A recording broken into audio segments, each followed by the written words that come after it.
سلام دوستان عزیز، نوشین نیکفرجام هستم در برنامه دانش و آگاهی در تلویزیون عصر امروز. امیدوارم هر جای دنیا که هستین خوب و خوش و سرحال و سلامت هستین و به برنامه ما نگاه میکنین. امروز برای بار سوم من از دوست نازنینم خانم لیلا فلدون دعوت کردم که تشریف بیارن. های عزیزم. های عزیزم. امیدوارم که خوبی. خیلی ممنون که باز اومدین. خواهید میکنم. my pleasure واقعا.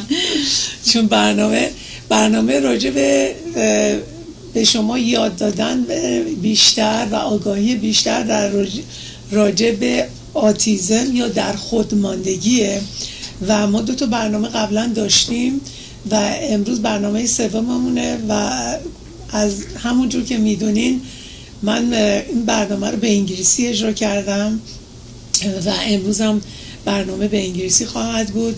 از کسانی که دلشون میخواد حتما برنامه 100% به فارسی باشه خیلی عذر میخوام. اگر دوست دارین حتما پیام بدین. من از لیلا جون خواهش میکنم که برگردن و سعی کنن که به فارسی صحبت کنن. از اینجا به بعد برنامه به انگلیسی خواهد بود و امیدوارم که به خاطر اهمیتی که این برنامه و آگاهی که به شما میده راجع به اوتیسم یا در خود نگهماندگی حتما این رو با آشنایانتون به اشتراک بذارین، به خصوص مادر پدرهای جوانی که الان بچه دار میشن یا بچه های کوچیک دارن. این اطلاعات بی نهایت به دردشون میخوره. خیلی همون از اینا اصلا اطلاع نداریم. anyway از اینجا به بعد میبخشین دیگه انگلیسی شروع میشه.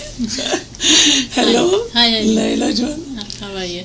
Thank you for accepting my invitation for the 3rd time. Of course, my pleasure. So we can at least go over all the questions that I had. Yes. And I received more questions this week that are very important. Good. So, I'm glad that people are asking questions. Yeah. But just for the people who are watching us for the first time, I'm going to read a short bio about Leila, and then we're going to go and start asking questions. Leila Feldon is a clinical supervisor in applied behavior analysis, ABA, specializing in supporting children with autism and developmental or behavioral disorders. With extensive experience in designing treatment and intervention plans, parent training, and supervising behavior technicians in the school and home settings. We have gone through this in detail in the first 2 programs. So if you guys like to go back and watch those, you're more than welcome. And if you can't find it, you can go to my YouTube channel or to my website drnoushin.com. Under media you can watch all the programs that we had before. Leila focuses on evidence-based interventions that promote meaningful, lasting change in children's daily lives in school, home, and everyday life. Leila completed her graduate work in psychology and her graduate work in special education. Alongside her clinical work, Leila is currently studying intuitive healing and generational trauma healing, expanding her practice to support adults through one-on-one guidance. Again, we talked about this in our first interview, but if time permits us today, we might go over it a little bit more. Her healing work helps clients reconnect to their emotional patterns, release inherited trauma, and cultivate clarity, resilience, and self-trust. She offers intuitive healing sessions via Zoom, and she is also a full-time mom who dedicates her life to her son.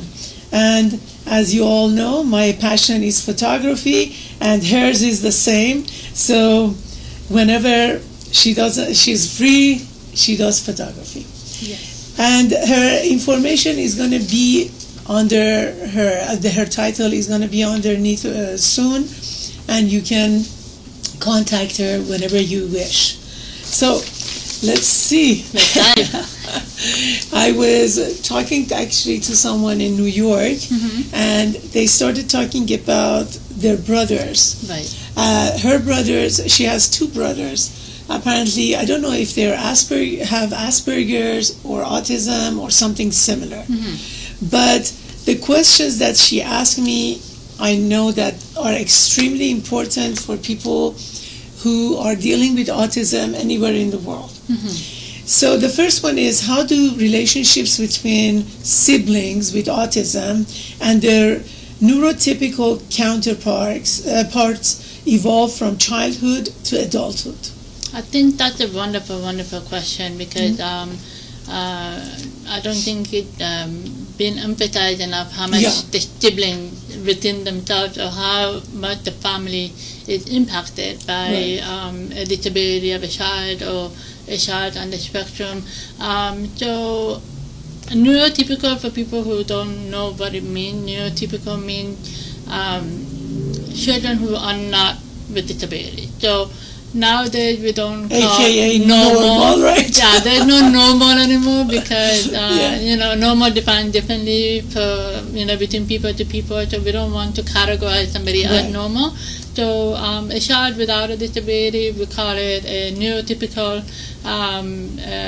child, and it is very important to understand that neurotypical children, when they are exposed to a sibling with a disability, there are several stages that they go through. So it all depends on their age, obviously. So if they are younger and they just encounter another sibling that was diagnosed with autism or any other disability, if they're young, they might feel kind of a little bit confused, because they don't understand why the other sibling is acting different than they are. They might find themselves a little bit having a hard time connecting because the other child is not displaying the same behavior, especially if they are in elementary or in kindergarten and they see other kids that are typical and they are doing the things that their brothers or sisters are not doing, and that's when the gap is starting to develop. When they get older, the relationship it kind of goes between confusion to responsibility to love to resentment. Okay, I think one of the areas that parents need to understand is that a neurotypical child is still a child on its own. They have their own personality, the same as the child with a disability. So just because they're a sibling, it doesn't mean that the child that does not have a disability has to be kind of responsible for the child with a disability. That's what we see a lot, actually. Yes. Parents feel like because the child is able to do things and they are developing in the typical way, then they need to be like a role model, or they need to be the one that holding the child's hand and making them go through life. And that creates a lot of responsibility for the child, and they feel like, oh, okay, so I am constantly being measured as someone that I have to be like a help to the family, or I have to be the caregiver. And that's when the responsibility starts feeling more like a resentment, because they don't feel like they can be their own person. They feel like they're the shadow of the child with a disability. Also, attention is a different. It's a very sensitive subject. I know when parents first learn that they have a child with a disability, they are in shock, and some of them are in denial, and they're trying to do whatever it takes to provide the services or give the attention or whatever it is, and then they kind of put the child without a disability in the background because they think, oh, he doesn't really need a lot of attention because he's developing normally or typically. So the child oftentimes feels very isolated because all the attention is on the other child with a disability. So we want to make sure that the parents understand that those two children are the same. They should be treated the same. Just because one has disability and the other doesn't, it doesn't mean that the child with the disability need to be the center of everything. I encourage parents to make time specifically for each child per week to spend alone. Okay, alone time is very, very important to develop those relationships between the brothers and sisters, between the siblings, because the parents need to understand that the typical child also needs to be a typical child, which means that they need to do things that had nothing to do with the other child. Right. They need to go and have play dates with their kids. They have to have things to do that they're interested in. The parents need to designate the time to be with the child that is typical in order to invest in their skills and make them grow. And then do the same thing with the child with a disability. Spend 2 or 3 days a week just with them, and then bring them together and do activities that require a lot of play, a lot of interaction. Not like because you know how to write correctly, let's teach him how to write. Don't put the responsibility on the other child to teach the sibling what to do and how to be. So I think distinguishing between the fact that they're two different individuals and they're not related just because they're siblings, that's the first step. Beautiful. Thank you. Yeah, of course.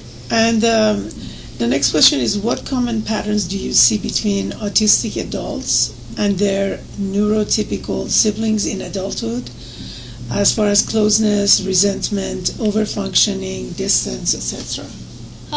Again, it all depends on how the parent made the relationship from the beginning. So if the one child is becoming a caretaker, some kids they have that innate responsibility and they want to be, people pleaser. Right. They want to be the one helping. So some of them may not have a problem taking that responsibility and being that young, mature adult that is taking care of everything, and they develop a lot of love and healthy boundaries. But then there's those kids who are not built this way, and if over time you give them a lot of responsibility, then over time that responsibility becomes a resentment, or it becomes jealousy, or it becomes, I don't want to say hate, but there's a very fine line between love and hate. Because sometimes they might perceive, my mom and dad always wanted me to be the caretaker, but that's not my responsibility. So I think in adulthood, it all depends on the base. Right. So from the way that you brought up as a child, that's how you're going to perceive it in childhood. So I think being able to understand what is your role, that's a major thing. Yeah. Thank you. Of course. Then the next question is, I know of some families where children were expected to be caregivers to their siblings, often from a very young age. This is from her. I'm reading it because it's extremely important. You just tapped on it. So. Yes.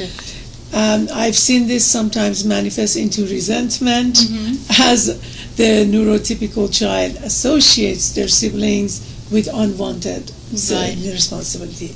Yes. So what can parents do to facilitate a healthy relationship between their children that you already answered? I think basically separating their life and then also making a space for them to come together. Like for example, make sure that if you are doing therapy with your child at home, you don't have to always include the other sibling. It does not have to be a must. Okay. Yeah. It can be occasionally, come join the session, be part of it, but don't force it upon the other sibling to do that. Also, the language is important. You want to let the other sibling know. You want to be a part of your brother's life. You want to be a part of your sister's life. So in order for you to be a part of their life, this is what you need to do. Not to come and say, oh, this is your responsibility. You have a brother, you have a sister. This is what you must do. But it all depends on their age. Exactly. If they're too young, they're not going to understand it. Yes. So I think in adulthood, in adulthood, you want to make it clear for them what is the future plan. Right. So when they're growing into adult, they won't feel like, oh, okay, so God forbid my parents are not going to be around, so this is going to be my responsibility to take care of my brother or my sister. I think there should be a future plan, a realistic future plan that should be discussed with the sibling of what would happen if one of us is not going to be around, or what is going to be your role in the future of your brother or sister's academic life or personal life.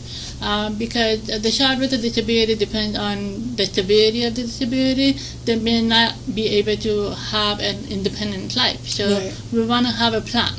It's very early. I mean, this is something that is not going to happen overnight, obviously. This is something that our parents will have to, think through over the years and get a lot of help and a lot of resources. But make sure that you are communicating that to your neurotypical children as well, so they're aware of what are the steps being taken. So, as far as games or involving both kids, what kind of games do you recommend? I recommend game nights, like have very simple board games that the child with a disability can get engaged in. Okay. There are very, very easy games that they can do, like shoot and ladders, or Monopoly is very complicated because it's very critical thinking. Right. But very simple games of like making count and moving the parts around. You can do interactive games like ball games, tossing balls back and forth. You can do different games of like puzzles. I know children with autism, they love different puzzles. Okay. Yeah, they like to put puzzles together. Legos, oh my God, Legos are the best. Really? Yes, Legos, they love building Legos. They love coloring. They love painting. When I say they, I'm generalizing. Different kids have different interests, but coloring, painting, board games, sometimes getting the karaoke with the microphone. Really? That's the best thing, because it's just so free, because they can sing, they can dance, they can do all kinds of stuff. Video games.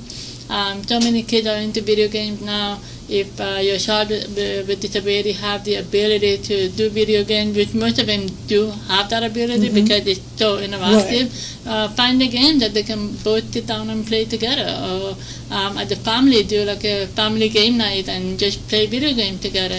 Something that will get you guys together. Amazing. I'm going to read what else she wrote, of course, because it's extremely important. So she's saying that when I worked in the group home for adults, she herself is a social worker as well. When I worked in the group home for adults with intellectual disabilities, very few individuals living there still had any relationship with their siblings, let alone a healthy one. Of the 6, 2 had a lot of contact with family, and only one had a healthy relationship. I cannot emphasize how much happier and well-adjusted those who still had contact with their siblings were compared to their co-residents. I also had a lot of friends who were already expected to care for their siblings, for their older siblings, when they were in elementary school. And let me see. I know that this is something a lot of parents struggle with, finding the right balance. That you went through it. Do you want to add anything, or? Again, group homes are very different. Group homes are basically facilities that the child with a disability lives because the parents can no longer take care of them, or they reach an age where they cannot live independently, so they need to go into the group home. And once you separate from the home situation, then a lot of people go about their own lives. And with the child with disability, they don't keep in touch unless you keep in touch. You know, because they don't really have a lot of them, especially with intellectual disability. They don't have the capacity of yearning and missing and what do you wanting. mean by intellectual capacity? Intellectual disability. Yeah. Intellectual disability right now is the politically correct word for mental retardation. Okay. So mental retardation is no longer used in the DSM, right. Because of political reasons. So intellectual disability is now another name for mental retardation. So children with intellectual disability, because of the developmental delay and emotional delay, some of them, they don't have the capacity of saying, I want to be in touch with my brother and sister, right. Or showing the need of being in touch with their family. So unless the family is the one pushing for it, and they making the visitations, and they doing the effort of being in touch with them, if that's not in place, then eventually the relationship will just fail. So tell us about the homes, the home setting. How is the home setting? Can they live by themselves in one room? Do they have to have a roommate? Are they different?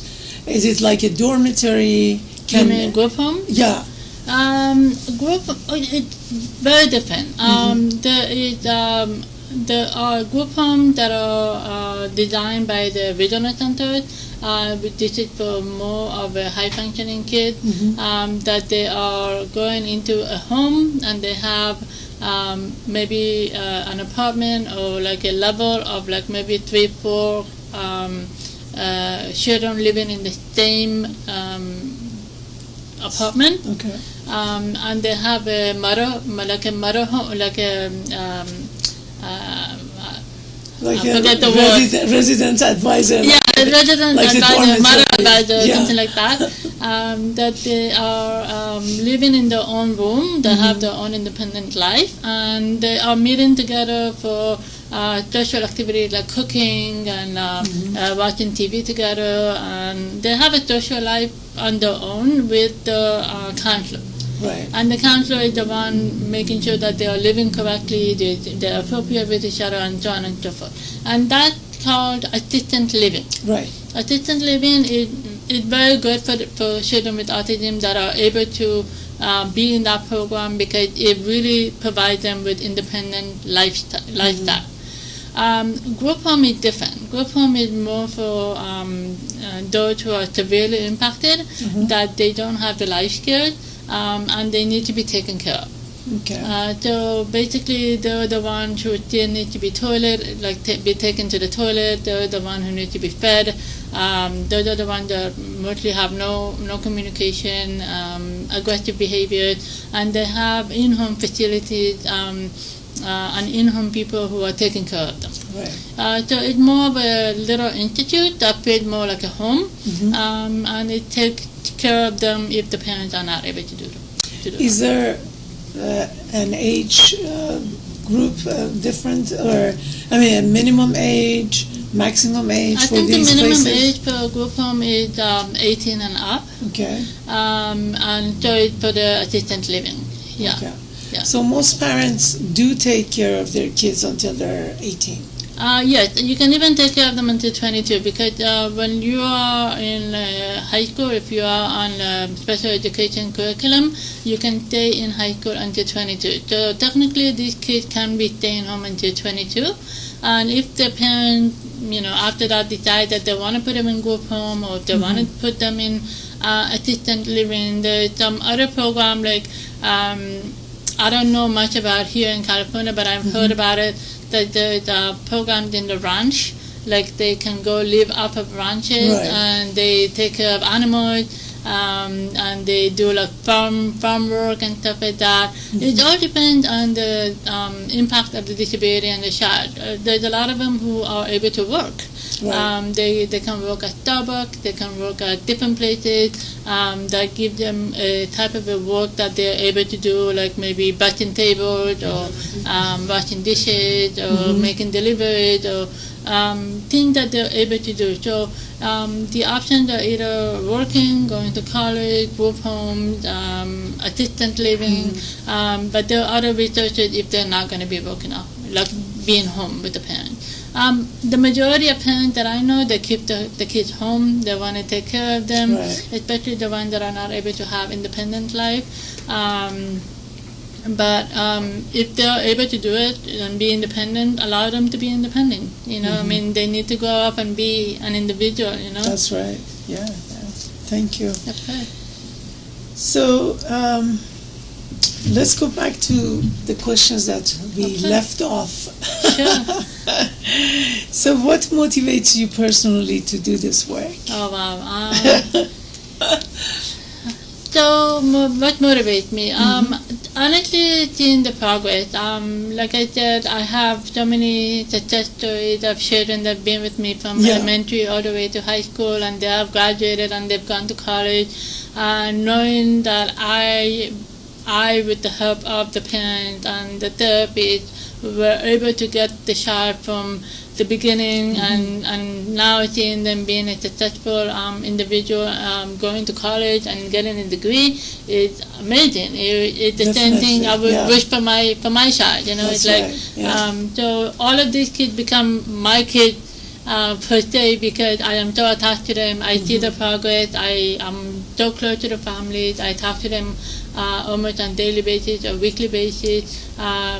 So for me, their success is my success. So that's what motivates me the most. And also, I enjoy working in the schools. I think being in the schools keeps me young.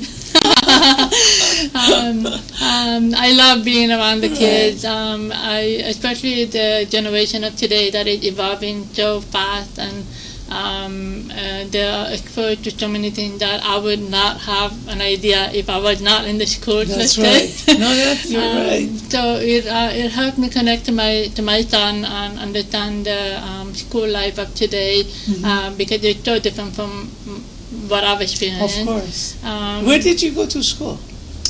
For high school? For high school, I went to Orange County. So you were here? I was here. Okay. Yeah. For high school, I was here. For middle school and elementary, I was in Israel. Oh, okay. Yeah, so it was very different back then. So now, being in high school, middle school, elementary, and I see so many different kids and teachers and the way things are being taught, and how children are in the world of today, it just gives me an inside eye to see things that I wouldn't otherwise known. That's true. So it has a lot of personal benefits for me, as much as I enjoy working with the children with disability, and also working with these kids have taught me a lot about myself. You know, it taught me how to be patient. It taught me how to be resilient. It taught me how much, you know, how far you can come. And if they can do it, then I can do it. So, of course, yeah. So I think it's very powerful and very inspiring. Yeah. So have you been to anybody's wedding? Have they gotten married? These kids? Unfortunately, not yet, but I'm hoping that one day, yes. But you haven't seen any of them getting married? Unfortunately, once they finish our program, I'm not allowed to be in touch with them because it's conflict of interest. So once they leave our program, with all my heart, I wish them the best, and I hope that they will get married one day and they have a family of their own, or whatever they decide to do, that they will be well and happy. Okay. So what do you want the public to understand about autism? I want them to understand that children with autism are not difficult. They're just very misunderstood. I think parents who have children with autism or any other related disabilities have to be able to, at some point, really accept. I know it's a very, very difficult thing to do because, you know, every mother, every father, when they have kid, they have hopes and dreams, okay? Yeah. And when you have a child with a disability, somehow it just kind of like diminish out of that, and now you have to grieve that you're not going to have that. So I think if every parent can somehow, understand that, okay, my child is not going to be as everybody else is. And it doesn't mean that they're difficult, it doesn't mean that they're going to be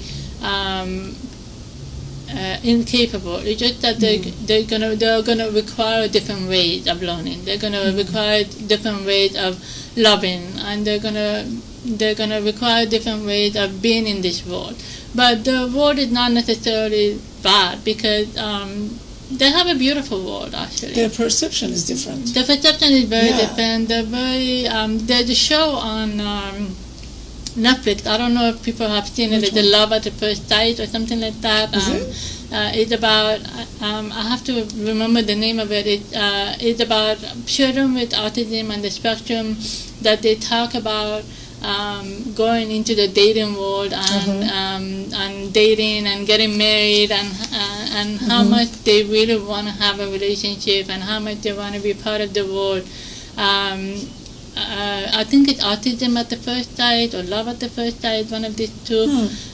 It's a very, very inspiring show to see on Netflix, all about autism, and you're going to see how wonderful they are.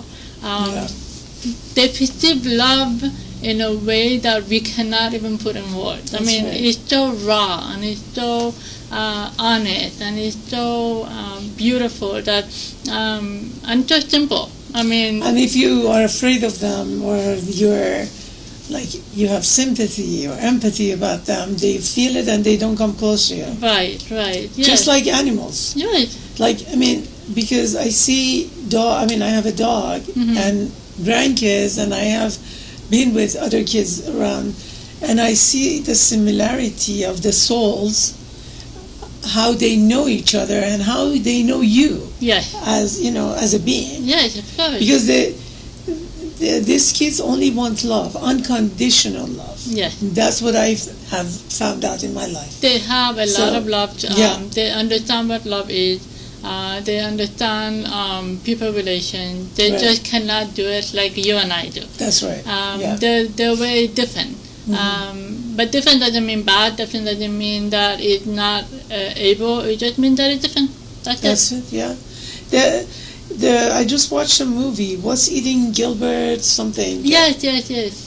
With Leonardo DiCaprio and Johnny Depp. Yes. And a bunch of other very famous actors and actresses. And Leonardo DiCaprio is 19 years old in this movie. He's acting as an 18-year-old, but he looks 14. Yes. And that was amazing. Yes. My friend told me to watch it. Yeah, also watch the movie Temple Grandin. Temple Grandin is all about a lady by the name of Temple Grandin, that she was diagnosed with autism. She was on the spectrum, high functioning, back in the 1960s when they didn't even know about autism. And she had a passion for cows. Wow. Okay. Yeah. Because their passion is really a passion for something. Yes, and she made a career out of it. She went to college and she studied something about cows, like how the cows are being slaughtered, what the process of going into the kettle and getting slaughtered, and she went and she studied it to the key and understood like what the cows go through before they're being slaughtered, and how to perceive the world, and it shows how the world is perceived through the eye of a person with autism. And she designed this machine because some people with autism, when they get frustrated, they need they need pressure. Right. Like you have to give them pressure on the shoulders or on the legs, or they have to wear like a weight vest. So she designed this machine where she will go into it and she will kind of like pull the rope, and the machine will close on her, and that's how she will regulate herself. Wow, Just like hugging her hot tight. Exactly. Wow. Yeah, amazing movie. Wow. Temple Grandin, yeah. So, I have to watch it. Yeah, so if you have the chance to see it, and again, if anybody has the chance to see Rayman again, Of course. watch Rayman. I mean, these people are so talented, emotionally very sensitive, and they're once you really understand the world and who they are and what they are, you fall in love with them. That's right. Yeah. Have you, I mean, I'm going to say ever, because I don't know if, been with some parents that come to you and say, what did I do wrong? Why Yes. me? Why this? Because, Yes. I mean, we get that with any kind of disability. Or last week I had an amazing guest here, and we were talking about homosexuality. And I encourage everyone to go and watch that, and he's going to come back because we have a bunch of other questions that we didn't get a time to ask. So a lot of times, even if a child comes out of the closet or if they are transgender, parents always are thinking, what did I do wrong? Or if they have addictions, or if they have some mental disability. So what do you answer to them? I don't know if anything I would say would kind of click, but like any mother or father that gives birth to the child, because we pass on the genetics, we automatically think that there's something wrong with us. And But genetics is not what we can do about it. Right. I mean, that's the DNA. Yeah, because of the DNA. Yeah. So we feel guilty about it. But this is not something that you could have known. Exactly. So autism is not something that can be detected early on. It's not like Down syndrome where you can do like a test and show you. So oftentimes parents don't know until the child is born and until they're like at least 18 months old to find out that there is something different about the child. Right. So I did have parents who would cry and say, you know, why me? Why did it happen to me? Like, what did I do to deserve this? But I tell the parents, it's like, you know, it's like anything else. You know, it's like, God forbid if the child had cancer, Exactly. would it be different? Or if the child had... I think they still ask the same question. Yes. When, I mean, parents, when they have any kind of this, challenges that the child goes through, the first thing is asking, what did I do wrong? Right. Well, yeah. Right. Or And what could I have done right? I mean, we as a human, we're conditioned to perceive everything perfect. Right. And if something is not perfect, then we perceive it to be wrong. But I think, you know, every parent, if you have a strong belief in your faith or religion or whatever it is, you have to just accept that, you know, this is the card that you were dealt with, and now you have to do the best. There's no questioning it. You just have to trust that whatever comes your way, you're going to have to be dealing with it, and your child will be okay at the end because you are the parent, and you will do whatever it takes to make sure that your child is okay, and you just have to trust that. Yeah, I mean, it's very hard. It is. Very, very a lot hard. of times, going back to autism, I think the unconditional love is one of the lessons that this child comes to the parents' lives. Yeah. It's not anything that they did was wrong, Right.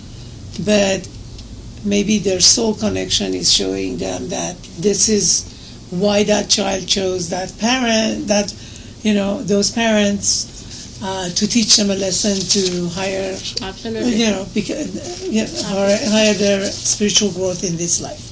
And the unconditional love goes for everything. I mean, it's not just for autism, you know. It's like when you have a child, no matter what they are, you unconditionally love them. Not true, but, you know, in some conditions is different. Right. You know? Yeah. So final message for parents and educators watching. My final will be, please, don't don't ignore the research, don't ignore the education on the matter. Nowadays with AI and Google and everything that is being offered, there's plenty of researchers out there. So don't deprive your child from the services that they deserve, because your child can get a lot of services at school and they can get a lot of services at home. But ultimately it's going to be the parent's responsibility to educate themselves about the researches that are available out there. Being able to get on it early on. Early education, early intervention is the key. At early, I mean at 3 years old. If you already see something is different about your child, don't wait. Get those researches as early as possible. The earlier that you are aware, the better are the chances for the kid to evolve into something, evolve into independent adults. Okay? The later you are going to act, the impact can be a little bit more severe. Like, for example, if you wait until they're in middle school and high school, the chances are that the progress is not going to be as fast and quick. When they're little, they're like sponges. They can understand, you can shape, you can modify. Like adults, it's like the older we get, the harder it is for us to change ourselves. Of course. But if you have a child that looks different, trust your gut. As a parent, you know that something is different about your child. Get those diagnostics, get the researchers, contact regional centers. If you're in LAUSD or any other school district, make sure that you contact your teachers and you ask about the progress of the child. If they're telling you that something is different about your child, listen to them and get the researchers available, because the schools are helpful. And the regional centers are helpful, so please get the help. It's available for you. Okay, thank you. I was going to ask you another question, I forgot. Mariam, how much time do we have? Oh, 7 minutes? 5 minutes? Good! All right, let me see what I was going to ask you. Jeez. Old age, huh? Honestly, until I remember, we talked about a lot of these things in our first and second program. We did. So I encourage you to go and watch both of the interviews, because you get a lot of information that you cannot get anywhere else. Yes. But I would like to go back to what you do for the intuitive and generational trauma healing. Tell us a little bit about it. We have 5 minutes. 5 minutes. Yeah. So for the intuitive healing and generational trauma, is basically I work again one-on-one on Zoom, and we try to find out what areas you feel stuck. And then we try to find out what are the underlying trauma that you have been taking on from generations that are not yours. We carry a lot of weight. A lot of us carry a lot of weight that it came from generations that it kind of been conditioned upon us, and we kind of carry it on. So we look at patterns, and somewhere along the line those patterns are breakable, and we try to rewire those patterns into different ways of thinking, different ways of doing, in order to release that trauma and move on. Because a lot of that trauma is holding us back, because our mind it gets programmed to think the same thought every day, just because that's how we've been thinking. Exactly. So once you understand where the trauma lies and what is the cause of the trauma, then slowly we can work through, okay, so this is not the way I'm thinking. This is something that is not belong to me, so I need to release this. And then find a new script that my mind will get used to thinking. Because the mind doesn't distinguish between bad thoughts and good thoughts. That's right. Reality versus not reality. Right. So I don't know if you know the story of the two wolves. Yeah. But my favorite story. Yes. But tell us. Yeah. I love that. There are two wolves that, the one wolf is, very hungry and angry, and and he always wants to go after animals and eat them. And then there's this wolf that is kind and he's he's tamed. It's the same thing in our mind. It's which wolf you feed. Exactly. So if you feed the one that is angry all the time and is hungry and resentful, that's what you're going to keep on getting. Definitely. So this is what we work on, and this is the theory that we're working on to change that mindset and being able to release the areas that we're stuck in life. So my question is, do you send them, because you do this on Zoom? Yes. Do you send them a bunch of questions to ask, yes, to evaluate them at the beginning? Yes. And go from there? Right. So basically before they start the session, they have to answer like a questionnaire, and then we talk about what they have answered, and based on that, we start like a program, like a multiple choice or essay questions. It's some multiple with some essays, but I don't ask them to write like a long essay. Right. It's just for me to understand where they are, and then once we dive into the session and we do meditation, and I ask them more specific questions about their generation, like the mom and the dad and the siblings and the relationships, and and then we find out what the patterns are, and then we just start the shift. But I would love to get into more in details of how we do things in maybe next show with you. Yes. Your specialty as well, so maybe with some dance ideas. I love that. Yes, so we can do that. Oh, she says you have to say goodbye. I want to thank you again. I want to thank you for having Honestly, me. it was such a pleasure to learn from you every time you come here. Of course. And I know everybody who is viewing this is getting a lot out of this. So again, I'm asking you, everyone, to share this with your loved ones. You're going to do a great mitzvah or deed, or you can change somebody's life if they can catch this early on. Absolutely. And help and support is on the way, but you need to ask. Absolutely. And you need to be aware in order to ask. So watching these programs, this is why I'm doing them. Yeah, so, and I'm very thankful for you for doing thank you. This. And again, I speak Farsi and English and Hebrew, and my email and my phone number is in the captions. And if you need my website, I can send it to you, no problem. Please contact me with any questions, Dr. Noushin, and we will be here for you. Thank you so much. Thank you so much. Thank you. Have a beautiful weekend, everyone. Have a good weekend.